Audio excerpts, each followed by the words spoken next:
2018 की बात है। हमारे इलाके में नेपाल से एक नदी आती है, गंडक, नारायणी। हर साल, इस साल भी बाढ़ आई थी। हुआ था बाढ़ का माहौल। मेरे घर के बिल्कुल 100 मीटर पीछे एक छोटी सी नदी है, बरसाती नदी है। हालांकि पहले थी वो कनेक्टेड। 2018 में वो नदी सूख गई थी पूरी तरह से, और मेरे गांव में आज तक जो हैंडपंप है घरों में लगे थे, वो वाटर लेवल नीचे का खत्म नहीं हुआ था। 2018 की गर्मियों में मई महीने में हमारे गांव के हैंडपंप सूख गए थे, काम करना बंद कर दिए थे। नदी से 100 मीटर दूर, वो छोटी नदी है, कोई बहुत बड़ी नदी नहीं है, बरसाती नदी है। और इस बार मैं गांव गया था पिछले दिसंबर में, तो मैंने देखा उस नदी के किनार पे कई सारे लोगों ने घर बना लिए हैं।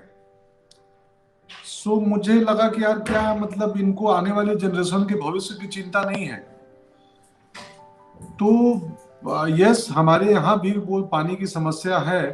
और मैंने खुद अपने गांव में देखा है, महसूस किया है।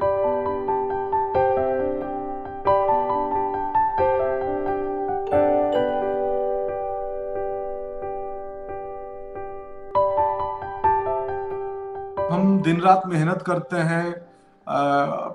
हर क्लास का, मतलब मिडिल क्लास का, लोअर मिडिल क्लास का, निम्न क्लास का, उच्च क्लास का व्यक्ति, हर आय आय आय ग्रुप का व्यक्ति दिन रात मेहनत करता है कि वो इतने पैसे कमा पाए ताकि उसके बच्चों को एक बेहतर भविष्य दे पाए, उनको बेहतर एडुकेशन दे, उनको बेहतर हेल्थ सुविधाएं मिले, उनको बेहतर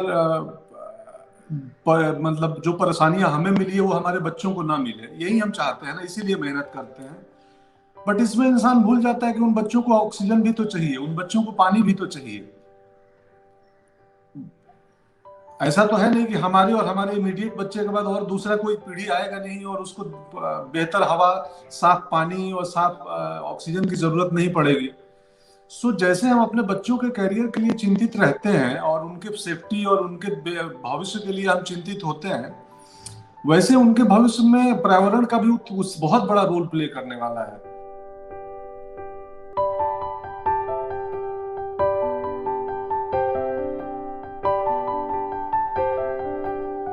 बहुत ज्यादा चेतना नहीं है। मैं देखा हूं जाके वहां पे, और मैंने अपने लेवल से, हमारे इलाके में गंडक परियोजना एक शुरू हुआ था कुछ 50s में, 54 या 58 के आसपास कभी।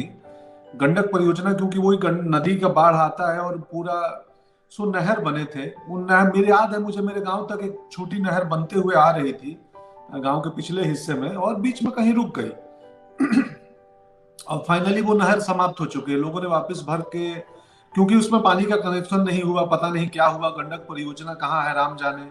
आपने बोला ग्राउंड वाटर सूखने से सिंचाई कैसे होता है, इरिगेशन। अभी मैं पिछले दिसंबर में गांव में था, तो मुझे मालूम चला सरकार ने वो जो ट्यूबवेल होते थे डीजल इंजन का, तो उनपे कुछ तो प्रतिबंध हुआ है बिहार में कि अब नए ट्यूबवेल नहीं लग सकते। अब डीजल इंजन नहीं लगेगा, शायद इलेक्ट्रिक के थ्रू करना होगा। कुछ ऐसा एक नियमावली बनी है, अभी पिछले दिनों में सुना था गांव में। अब वही है कि हैंडपंप, हम पीने का पानी हम लोग 100-120 फीट पे रखते हैं। जो ट्यूबवेल खेती के होते हैं उनको 200 फीट करना पड़ता है कि भाई वाटर लेवल नीचे चला जाएगा, तो और नीचे जाकर पानी निकालो। कि आज वो गंडक परियोजना के बारे में पढ़ रहा था पिछले दिनों, तो मुझे कहीं किसी लेख मुझे कोई मिला जिसमें नीदरलैंड का उदाहरण था कि नीदरलैंड हमारे उत्तर बिहार की तरफ, खासकर मेरे गोपालगंज, उत्तर बिहार में बहुत सारी नदियां हैं, नेपाल से आती हैं। नीदरलैंड में भी बहुत बाढ़ वाला इलाका था, वहां अक्सर बाढ़ आता था। तो नीदरलैंड की गवर्नमेंट ने पूरे कंट्री में सबसे ज्यादा नहरों का जाल बना दिया कि जो एक्स्ट्रा पानी है उसको मतलब उसका डायरेक्शन मोड़ के और उसको खेतों तक पहुंचा दो। आज यूरोप में सबसे ज्यादा सब्जियां और फ्रूट्स, ऑर्गेनिक फार्मिंग नीदरलैंड में होता है, नीदरलैंड सप्लाई करता है।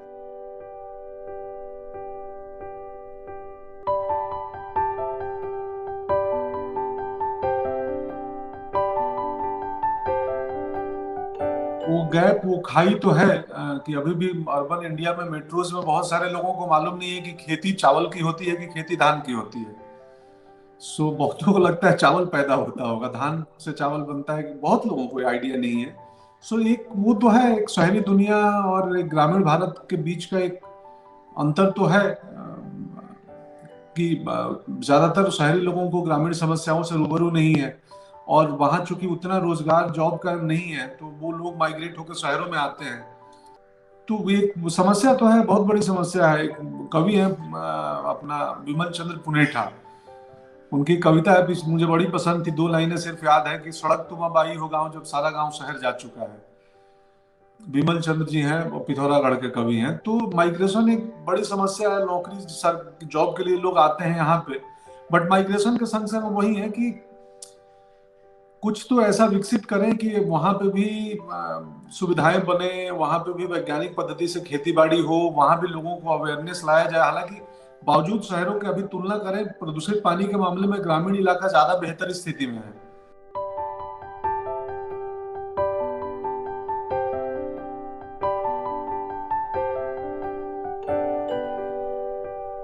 कहीं भी पानी जरूरी है, और हमें डेवलपमेंट करना है, लेकिन साथ साथ हमारे जो प्राकृतिक संसाधन है, जो नेचुरल रिसोर्स है, उनको प्रोटेक्ट भी करना है, उनको बचाना भी है। सो उसके लिए लोगों को अवेयर जागरूक तो होना ही पड़ेगा। और आने वाला समय जिस तरीके से दुनिया हम भागे जा रहे थे, सब सब लगे हुए हैं अपनी अपनी कैरियर की चिंताओं में, अपनी अपनी पर्सनल अचीवमेंट की चिंताओं में। हमें एक कलेक्टिव चिंता करनी पड़ेगी पूरे, बतौर समाज, बतौर सोसाइटी, बतौर कंट्री, कि भाई पानी का, प्रदूषण का, स्वच्छता का एक बेसिक सा कॉमन चीज है। आज तो जल की बात हो रही है, मैं साउंड पोल्यूशन की बात करता हूँ। चौराहे पे, सिग्नल पे, सड़कों पे, महानगरों में लोग बिना मतलब के भी हॉर्न बजाते हैं, और मुझे मालूम नहीं है कि सबसे उनके कान, उन्हीं का कान नजदीक है उनकी गाड़ी के, कि थोड़ा 2 सेकंड रुक जाओ यार, हॉर्न मतलब खुलेगा तो चल जाना, उड़ना तो है नहीं, टेक ऑफ तो लेना नहीं है यहाँ से, चल के ही जाना है सड़क पे। सो ये बेसिक जागरूकता तो जरूरी है हम अपने आसपास को अपने बेहतर बनाने के लिए, वो चाहे जल हो, स्वच्छता हो।